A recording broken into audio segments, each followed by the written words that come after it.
Assalamualaikum warahmatullahi wabarakatuh. Alhamdulillah, alhamdulillahirrahmanirrahim. Wassalatu wassalamu ala rasulillah wa ala alihi wa sahbihi wa man tabi'ahu. Asyhadu an la ilaha illallah wa asyhadu anna Muhammad rasulullah. Allahumma sholli ala sayyidina Muhammad wa ala ali sayyidina Muhammad walhamdulillahirrahmanirrahim.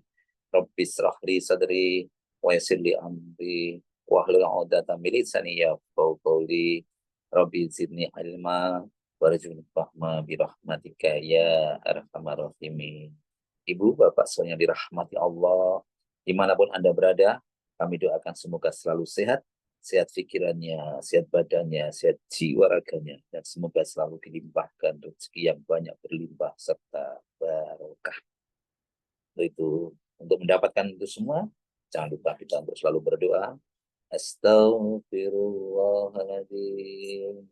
Astaghfirullahaladzim. Astaghfirullahaladzim. Subhanallah walhamdulillah wala ilaha illallah wallahu akbar wala haula wala quwata illa billahil aliyil azim. Subhanallah walhamdulillah wala ilaha illallah wallahu akbar wala haula wala quwata illa billahil aliyil azim. La ilaha illallah wahdahu la syarika lah, lahul mulku wa lahul hamdu wa huwa ala kulli syai'in qadir. Allahumma faqihna fiddin wa alimna at-takwir. Allahumma faqihna fiddin wa alimna at-takwir. Allahumma faqihna fiddin wa alimna at-takwir. Allahumma inni as'aluka ilman nafi'a warizqan thayyiba wa amalan mutaqabbala.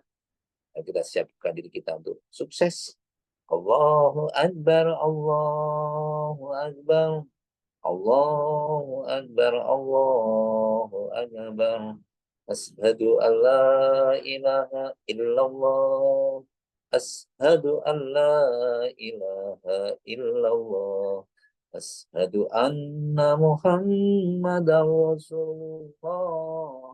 Ashhadu anna Muhammadar Rasulullah. Hayya 'alas shalah. Hayya 'alas shalah. Hayya 'alal falah.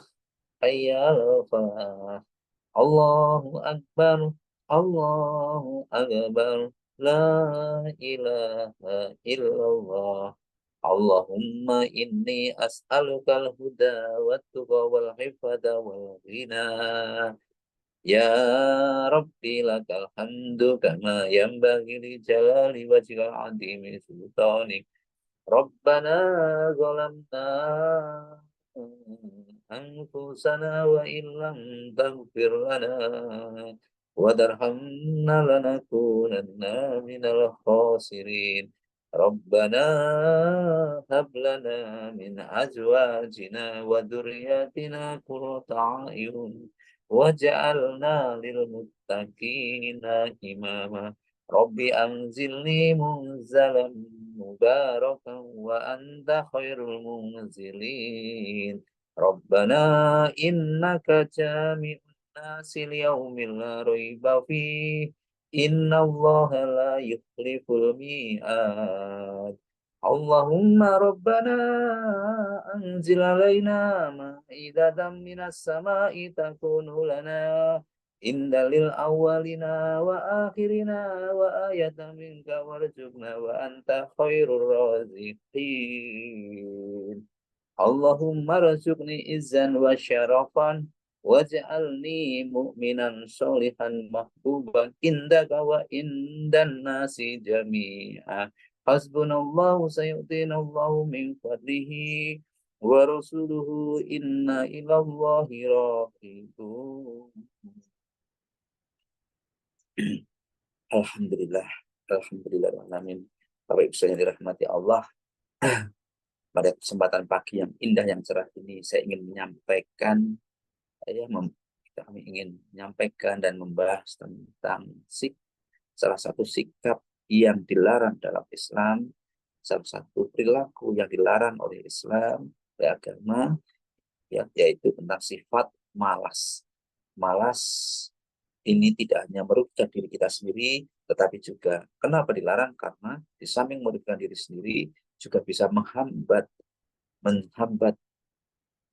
tujuan perusahaan, tujuan bersama, tujuan organisasi, ya, menghambat di samping menghambat tujuan kita sendiri untuk kesuksesan, tapi juga menghambat tujuan organisasi, ya, di dalam mencapai suatu tujuan. Maka Islam bahkan agama menganjurkan agar kita itu bekerja keras, ya, untuk selalu berusaha dengan semaksimal mungkin dengan nilai-nilai yang sangat dihargai, ya. Al-Quran dan Al-Hadis memerintahkan atau menyuruh, menganjurkan, memerintahkan, yaitu salah satunya yaitu penghalang kesuksesan di dunia dan akhirat, yaitu malas. Kenapa? Malas adalah sifat yang bisa menunda atau bahkan menghalangi kita untuk mencapai tujuan kesuksesan baik di dunia maupun akhirat. Al-Quran menganjurkan kita, umatnya, untuk bekerja keras dan tidak menunda-nunda suatu pekerjaan. Salah satu ayat yang berbicara demikian yaitu dalam Quran surat At-Taubah ayat 105, maknanya, dan katakanlah, bekerjalah kamu, maka Allah akan melihat pekerjaanmu. Begitu juga Rasulnya dan orang-orang mukmin. Jadi Allah, Rasulullah, malaikat, orang-orang mukmin yang telah meninggal, mereka pun juga melihat hasil kerja. Ya, maka ayat ini tadi menjelaskan agar kita bekerja dengan keras, dengan sungguh-sungguh, karena setiap apa yang kita kerjakan itu akan akan dinilai, ya, dinilai, dan nanti akan berdampak apapun yang kita lakukan, apakah berdampak kepada kesuksesan atau berdampak pada kegagalan. Dan kunci kebahagiaan dunia akhirat yaitu kerja keras. Dan Rasulullah SAW juga memerintahkan kepada kita untuk menghindari sifat malas, ya, menghindari sifat malas. Rasulullah SAW sangat menekankan pentingnya usaha dan kerja keras. Rasulullah SAW pernah memerintahkan, menganjurkan, pernah dawuh sikap malas dalam diri umatnya, untuk menghindarkan sikap malas dalam diri umatnya. Dalam sebuah hadis Rasulullah SAW bersabda yang diriwayatkan oleh hadis Bukhari dan Muslim, yang maknanya, ya Allah, ini perintah Rasulullah agar kita itu selalu berdoa, ya Allah, aku berlindung kepadamu dari kemalasan, kebodohan, dan ketidakberdayaan. Kita diperintahkan, di samping bekerja keras, kita juga diperintahkan untuk selalu memohon, untuk berdoa agar kita dihindarkan dari sifat malas. Karena dan itu juga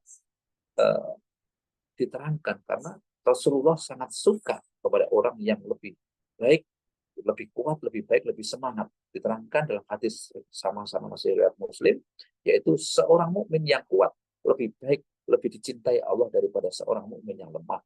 Meskipun pada keduanya terdapat kebaikan, walaupun masing-masing ada kebaikan, kalau pada mereka yang kuat lebih dicintai Allah. Ya, akibat malas tentunya nanti kita bisa banyak sekali akibat malas, sikap malas yang sekalian mungkin malas beribadah, merugikan seseorang. Misalnya jika seorang yang merasa malas untuk melaksanakan sholat tepat waktu atau malas membaca kitab suci Al-Quran, tentunya ia akan kehilangan pahala dan kebaikan yang bisa ia dapatkan melalui ibadah tersebut. Bahkan Allah SWT berfirman dalam Quran surat An-Nisa ayat 103, sesungguhnya sholat itu adalah kewajiban dan ditentukan waktunya bagi orang-orang yang beriman. Ya, jadi kita harus tepat waktu, harus on time, begitu ya. Lalu bagi orang yang malas kan malas ya, menunda-nunda dan seterusnya. Jika kita malas melaksanakan kewajiban tadi, maka kita akan kehilangan kesempatan untuk mendapatkan pahala, mendekatkan diri kepada Allah. Maka di soft pertama berapa pahalanya, di soft kedua, soft ketiga, gitu kan? Itu bagian semuanya untuk memotivasi, ya. Barisan-barisan itu datang lebih awal, datang tepat atau datang telat, gitu ya. Ya itu ya, jadi malas bekerja dan malas belajar tentunya dengan kita, kalau dampaknya apa kalau kita malas dalam kehidupan sehari-hari, malas dalam bekerja, malas dalam belajar, juga merupakan kebiasaan yang merugikan. Misalnya seorang pelajar yang malas belajar tidak akan mendapatkan hasil yang baik dalam ilmunya, dalam apalagi nanti ujiannya, dan akhirnya kesulitan untuk meraih cita-citanya. Kenapa? Karena dia malas dalam belajar, ilmunya tidak diterima semuanya. Dan begitu juga seorang pekerja yang malas, dia akan sulit berkembang dalam karir dan bisa kehilangan kesempatan untuk memperoleh rezeki yang lebih baik. Rasulullah SAW juga bersabda, jika seorang di antara kalian bekerja, maka hendaknya ia berusaha dengan sebaik-baiknya. Hadis riwayat Muslim. Dan menunjukkan pentingnya kita untuk bekerja dengan sebaik-baiknya. Ya. Bapak Ibu sekalian yang dirahmati Allah, ini jadi sifat malas harus kita hindari, sifat-sifat malas. Makanya tadi saya sampaikan, secara umum malas adalah sebuah perilaku tindakan yang cenderung seseorang untuk tidak berperilaku aktif, ya, atau dia tidak aktif dan tidak semangat. Jadi secara lebih sederhana mudah kita pahami bahwa malas bisa dikaitkan dengan tidak produktif seseorang atau kurang produktif. Jika seseorang mengalami kelemar-kelemar, keterlambatan, namun dia masih produktif, makin melakukan masih kelemar-kelemar, nyantai, tapi masih produktif, masih itu dianggap tidak malas. Namun pada perusahaan-perusahaan tertentu, mereka tidak suka pakai orang yang jalannya kelemar-kelemar. Itu biasa perusahaan-perusahaan tertentu, perusahaan-perusahaan Cina, perusahaan Jepang itu biasanya cari yang satset jalannya lincah, gerak gercep, satset buat-buat gitu ya. Seperti itu. Maka maka kalau malas dianggap nanti memperlambat, nanti malas akan memperlambat produksi, memperlambat kesuksesan perusahaan. Maka ada sebuah kata motivasi, ya, kata motivasi yang apa? Kata motivasinya, perhatikan pikiranmu. Ya, maka yang pertama kali perhatikan, kalau kita malas ya, perhatikan pikiranmu. Itu akan menjadi kata-katamu, perhatikan kata-katamu, itu akan menjadi tindakanmu, perhatikan tindakanmu, itu akan menjadi kebiasaanmu, perhatikan kebiasaanmu, itu akan menjadi karaktermu, perhatikan karaktermu, itu akan menjadi takdirmu. Ya, jadi kalau kita pengen takdirnya sukses, takdirnya kaya, ya kita harus mulai dari pikiran kita. Kemudian kata-kata kita, ya, jadi maka kalau kita itu, coba kita bayangkan jika kita terbiasa menunda-nunda, menyepelekan waktu, pasti kita akan mencapai karakter yang malas, ya. Tentunya demikian kan. Akhirnya, maka jangan salahkan mereka yang setiap hari berteman dengan teman-teman, kalau teman-teman sekalian yang mereka setiap hari berteman dengan Al-Quran, kemudian ia menjadi, karena setiap hari bangun tidur berteman Al-Quran, setiap waktu berteman Al-Quran, menghafal, membaca, maka dia menjadi kebiasaannya dan akhirnya karena sudah menjadi karakter dan akhirnya mereka menjadi seorang hafid atau hafidah, ya. Jika kalian yang setiap harinya berteman dengan orang alim, ya orang alim lama-lama menjadi alim juga. Orang ahli agama lama-lama jadi pintar agama juga, itu ya. Jadi itu berangkat dari kebiasaan dan akhirnya menjadi karakter dan akhirnya menjadi suatu habit atau menjadi takdir kita. Dan takdir kita. Ini ada satu kisah dua, diceritakan ada dua kuda, ya, itu di sebuah desa ada seorang petani tersebut memiliki dua kuda, ya. Petani tersebut termasuk petani miskin, dia memiliki sebidang tanah. Setiap hari dia bersama dengan kudanya. Kuda pertama yaitu kudanya tidak terlalu besar, badannya agak kecil, namun kuda tersebut sangat rajin, sangat giat dan sangat sayang sama majikannya, ya. Yang kuda pertama tadi sangat sayang sama majikannya karena majikannya itu bekerja keras dan mencukupi semua kebutuhannya. Itu ya kuda pertama yang agak kecil, namun bekerja keras dan giat dan semangat. Yang sedangkan kuda yang kedua itu agak agak agak besar, ya, agak berisi badannya, namun dia memiliki karakter yang kelemar-kelemar, males, males, dan cenderung dia itu ngapain kerja keras, dan dia itu juga heran kepada kuda yang pertama, ngapain sih kerja keras, ngapain sih semangat-semangat, begitu ya. Oh gini ya, suatu ketika setiap hari mereka ke ladang, ya, bersama-sama, ya, bersama-sama majikannya dengan Pak Petani tadi, ya, seperti biasanya mencari rumput, maka ditaruh di kuda pertama, dan beban yang diberikan kuda pertama selalu di bawah dengan semangat, dengan siap. Sedangkan kuda yang kedua begitu dikasih beban yang sama, dia itu cenderung lemah-lemah, jalannya lambat-lambat, dan akhirnya sama Pak Tani dikurangi lagi, ya, dikurangi lagi bebannya, tapi tetap aja masih seperti itu, lemah-lemah, lambat begitu ya, dan akhirnya begitu dikurangi sambil tersenyum agak culas begitu, enak saya kan, enak kan, ini kan saya enak begini, saya nggak perlu berat-berat, nyantai aja, nikmat aja, kan makanya juga sama kan begitu ya. Seharian itu akhirnya berhari-hari kejadian itu seperti itu. Akhirnya suatu ketika Pak Petani berpikir, kenapa saya harus memelihara dua kuda? Kalau ternyata selama ini kuda satu aja cukup, karena sudah pertama kan kuda pertama sudah semangat, sedangkan kuda kedua itu malas dan cenderung eh, tidak tidak semangat di dalam diberikan beban tadi, tidak semangat. Sedangkan untuk kalau nanti mungkin ya lebih baik nanti ini mungkin lebih baik satu, kalau satu nanti pakannya cukup, ya tidak terlalu punya beban berat. Akhirnya di pagi harinya Pak Tani tersebut apa mengasah golok, dan kuda yang kedua tadi di pagi harinya disembelih, teman-teman sekalian. Dan setelah itu Pak Tani merasa senang, akhirnya tidak berat-berat mencari makan rumput untuk menghidupi dua kuda tadi, dan akhirnya cukup satu kuda, dan dia akhirnya dapat daging, dan dapat kulitnya untuk dijual, dan akhirnya bisa jadikan dapat uang, artinya di situ dapat uang, dan akhirnya Pak Tani tersebut merasa tidak terlalu berat kehidupannya dan tetap bisa targetnya tercapai dan sebagainya. Tapi ibu sekalian, teman-teman yang dirahmati Allah, ini salah satu contoh dalam kehidupan kita sehari-hari.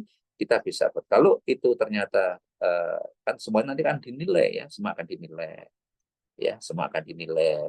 Ini salah satu cerita kisah dan itu bisa terjadi kepada perusahaan, kepada usaha-usaha kita, jika yang semuanya akan dinilai. Kalau ternyata tidak menguntungkan, ya, dengan memelihara dua kuda tadi, maka tentunya yang tidak menguntungkan tadi, buat apa dipelihara, lebih baik ya disembelih tadi aja. Maka di sini sangat tepat sekali saya mengambil judul malas bisa membunuh, ya, membunuh. Sebenarnya yang membunuhnya dirinya sendiri, ya, dirinya sendiri karena sikap malas tadi, ya. Maka sekarang mari kita bisa mengambil hikmah ini. Ini diceritakan juga menurut Imam Hasan Al-Basri pernah memberikan satu nasihat terkait sikap malas. Dia berkata, waspadalah kamu dengan sikap menunda-nunda. Kamu sekarang berada di hari ini dan bukan hari esok. Apabila hari esok tiba, kamu akan berada di hari tersebut, dan sekarang kamu masih berada di hari ini, ya. Karena sikap menunda-nunda tadi, mesti hari ini selesai, dan pekerjaan hari ini kita bawa besok, akhirnya hari esok masih memikirkan hari ini, ya kan. Padahal mesti hari esok itu sudah berpikirnya hari esok. Maka jangan sesekali atas apa yang tidak kamu lakukan hari ini. Nah, itu akan sangat merugikan kamu. Jadi sifat malas sejatinya hanya bisa menumpuk pekerjaan atau tanggung jawab, ya. Karena kemalasan hari ini akan menjadi mata rantai yang terus-menerus sampai seterusnya, menumpuk, ya. Pemalas cenderung hanya memutar waktu tanpa makna dan nilai. Maka sahabat Umar bin Khattab pernah menulis surat kepada Abu Musa Al-As'ari, kepada waktu itu yang sedang berada di Basrah. Beliau berpesan, jangan engkau menunda pekerjaan hari ini ke hari esok, sebab pekerjaan tersebut akan menumpuk dan engkau akan kehilangan kesempatan untuk menyelesaikannya. Maka teman-teman sekalian, pernah nggak kita berpikir tidak, ya, jika tidak kepikiran, jadi pernah tidak jika berpikiran bahwa aku sudah berapa tahun, ya, ini ternyata apa yang sudah kami lakukan, apakah kami sudah melakukannya dengan semaksimal mungkin. Usia kita sudah berapa tahun, dan selama ini kita punya angan-angan, punya target, punya cita-cita, dan apa yang sudah tercapai, apa yang belum, dan kenapa penyebabnya. Itu mari maka dari situ mari kita evaluasi, Maka kita harus paham bahwa bahayanya malas bagi siapapun bisa kena penyakit malas tadi. Maka karena tidak ada yang kita dapat kecuali hanya malas, hanya tidak ada manfaatnya kecuali dari hanya kehancuran saja. Ya, ini mudah-mudahan ini bisa memberikan pencerahan kepada kita yang suka menunda-nunda, suka malas, maka dari itu marilah kita semuanya dari sekarang untuk senantiasa menjauhkan diri dari sikap apa menunda-nunda, sikap malas, fokus menuju kesuksesan tanpa menyerah walaupun apapun. Ya, kita berupaya semaksimal kita selesaikan pekerjaan hari ini, kita selesaikan hari ini, pekerjaan hari ini kita selesaikan. Jangan yang pekerjaan hari ini kita nanti. Hal yang sepele-sepele, nulis jurnal, nulis artikel, nulis apa, nulis laporan, yang pekerjaan hari ini ya kita langsung kita tulis hari ini. Maka marilah kita tanamkan, pesannya orang-orang hebat itu mengatakan tanamlah mimpimu, kata-kata motivasi. Tanamlah mimpi-mimpimu, cita-citamu dan keyakinanmu. Biarkan dia menggantung 5 cm di depan dikenang. Jadi kita disuruh misalkan mimpi-mimpi kita itu taruh di depan kita terus-menerus supaya kita itu selalu memandangnya, selalu kita ingat. Itu selalu supaya kita ingat ya. Katanya B.J. Habibie, kegagalan hanya terjadi jika kita menyerah. Katanya B.J. Habibie, kegagalan itu hanya terjadi jika kita menyerah. Ya, kegagalan tidak diperuntukkan bagi mereka yang bodoh, bagi mereka yang kurang cerdas, tidak. Selama dia mau belajar, selama dia mau berusaha, pasti ada sukses. Pasti itu sukses. Maka pesan dari Imam Hasan Al-Basri pernah memberikan nasihat terkait sikap malas. Beliau bersabda, waspadalah kamu dengan sikap menunda-nunda. Kamu sekarang berada di hari ini dan bukan di hari esok. Apabila hari esok tiba, kamu akan berada di hari tersebut. Dan sekarang kamu berada di hari ini. Jika hari esok tidak datang kepadamu, maka jangan sesali atas apa yang tidak kamu lakukan di hari ini. Maka kalau kita suka menunda-nunda, pasti nanti yang ada itu penyesalan. Karena kalau kita janji hari esok kita kerjakan, belum tentu kita punya waktu, punya umur untuk bisa mengerjakan di hari esok. Maka yang terjadi hanya apa? Akan hanya penyesalan. Padahal hari esok itu mestinya sudah kita lakukan pekerjaan untuk hari esok juga. Itu pesan dari Hasan Al-Basri. Maka diterangkan juga di sini sifat malas sejatinya hanya bisa menumpuk pekerjaan atau tanggung jawab. Karena kemalasan hari ini akan menjadi mata rantai yang terus-menerus sampai seterusnya. Pemalas cenderung hanya memutar waktu tanpa makna dan tanpa nilai. Sahabat Umar bin Khattab juga pernah menulis surat kepada Abu Musa yang kala itu sedang berada di Basrah, bahwa pesannya demikian, jangan engkau menunda pekerjaan hari ini ke hari esok, sebab pekerjaan tersebut akan menumpuk dan engkau akan kehilangan kesempatan untuk menyelesaikannya. Bapak Ibu sekalian yang dirahmati Allah, maka mungkin kita pernah berpikir sampai sejauh ini, kenapa ya?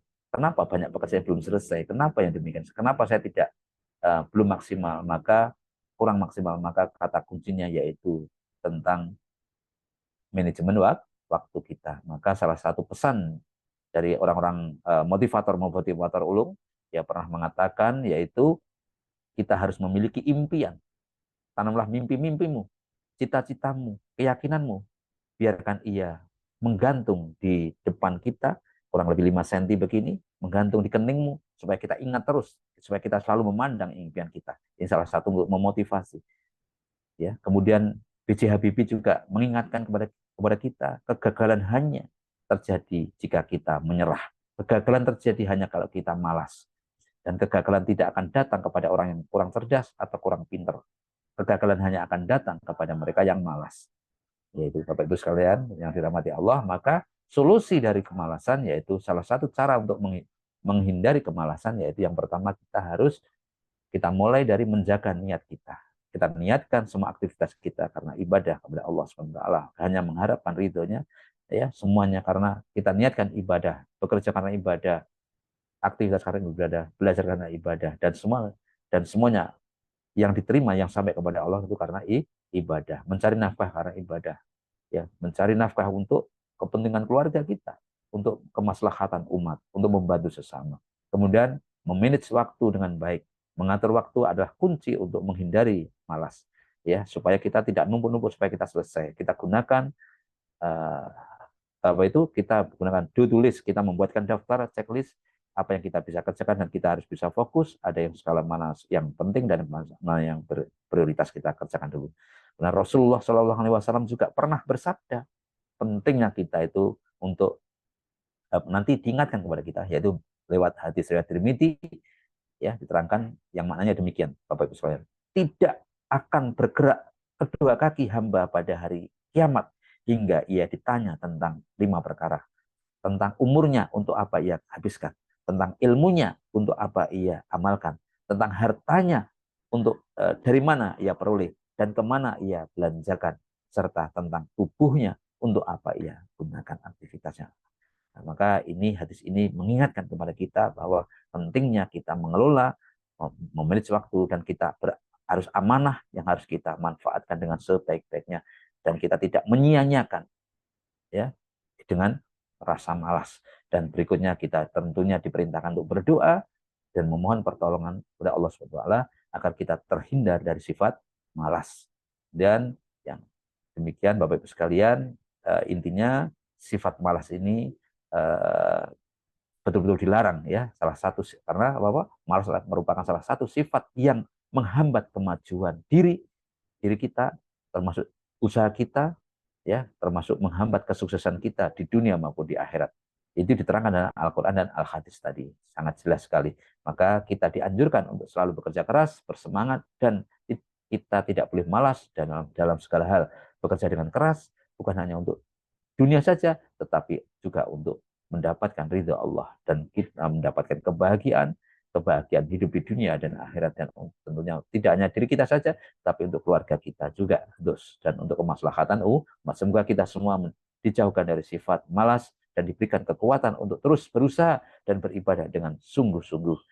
Demikian, semua kebenaran datang dari Allah dan semua kesalahan itu dari saya pribadi. Mari kita bersama-sama berdoa untuk Rasulullah, keluarganya, sahabatnya, para pemimpin-pemimpin kita, wabil khusus orang tua kita, usaha-usaha kita, sahabat-sahabat kita, ya, putra-putri kita, siswa-siswa kita semuanya, mitra-mitra kita semuanya, orang yang berbuat baik kepada kita, kita doakan sukses, sukses banyak, berlimpah barokah. Orang yang mendolimi kita, kita doakan menjadi orang yang baik.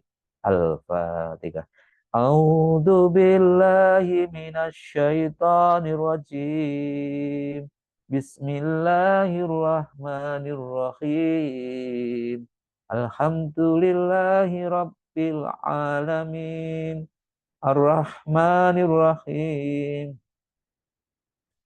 Maliki yaumiddin.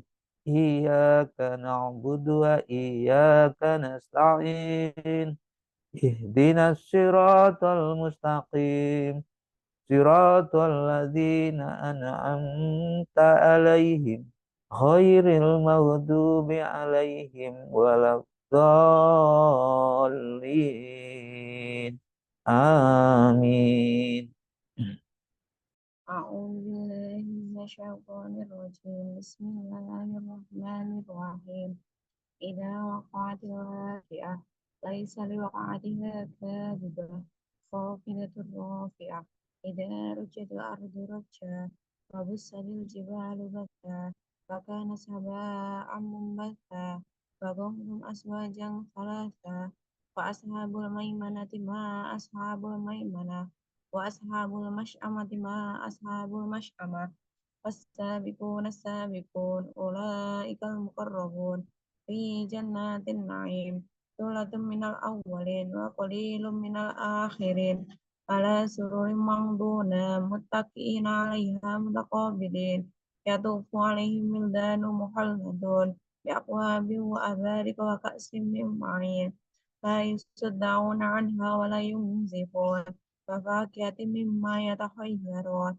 ولحم طير مما يشتهون وحور عين كأمثال اللؤلؤ المكنون جزاء بما كانوا يعملون لا يسمعون فيها لغوا ولا تأثيما إلا قيلا سلاما سلاما وأصحاب اليمين ما أصحاب اليمين في سدر محمود وظل ممدود وظل ممدود وماء مسكوب وفاكهة كثيرة لا مقطوعة ولا ممنوعة وفرش مرفوعة إنا أنشأناهن إنشاء وجعلناهن أبكارا غروبا أسرابا لأصحاب اليمين ثلة من الأولين وثلة من الآخرين وأصحاب الشمال ما أصحاب الشمال في سموم وحميم وظل من يحموم لا بارد ولا كريم إنهم كانوا قبل ذلك مسرفين وكانوا يصرون على الحنث العظيم وكانوا يقولون أإذا متنا وكنا ترابا وعظاما أإنا لمبعوثون أو آباؤنا الأولون قل إن الأولين والآخرين لمجموعون إلى ميقات يوم معلوم ثم أيها الضالون المكذبون لآكلون من شجر من زقوم فمالئون منها البطون فشاربون عليهم من الحميم فشاربون شرب الهيم هذا نزلهم يوم الدين نحن خلقناكم فلولا تصدقون أفرأيتم ما تمنون أأنتم تخلقونه أم نحن الخالقون نحن قدرنا بينكم الموت وما نحن بمسبوقين على أن نبدل أمثالكم وننشئكم فيما لا تعلمون ولقد علمتم النشأة الأولى فلولا تذكرون أفرأيتم ما تحرثون أأنتم تزرعونه أم نحن الزارعون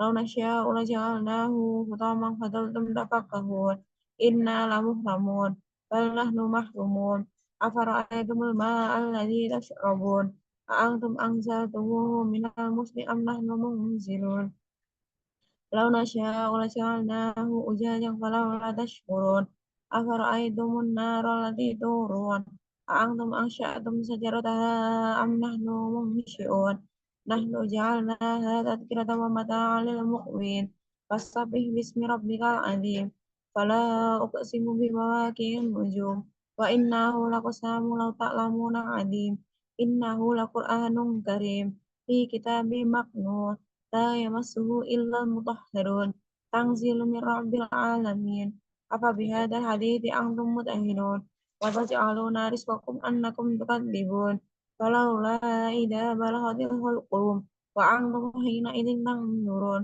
ونحن أقرب إليه منكم ولكن لا تبصرون فلولا إن كنتم غير مدينين ترجعونها إن كنتم صادقين فأما إن كان من المقربين فروح وريحان وجنات النعيم وأما إن كان من أصحاب اليمين فسلام لك من أصحاب اليمين وأما إن كان من المكذبين الضالين فنزل من حميم وتسلية الجحيم إن هذا لهو الحق اليقين فسبح باسم ربك العظيم صدق الله العظيم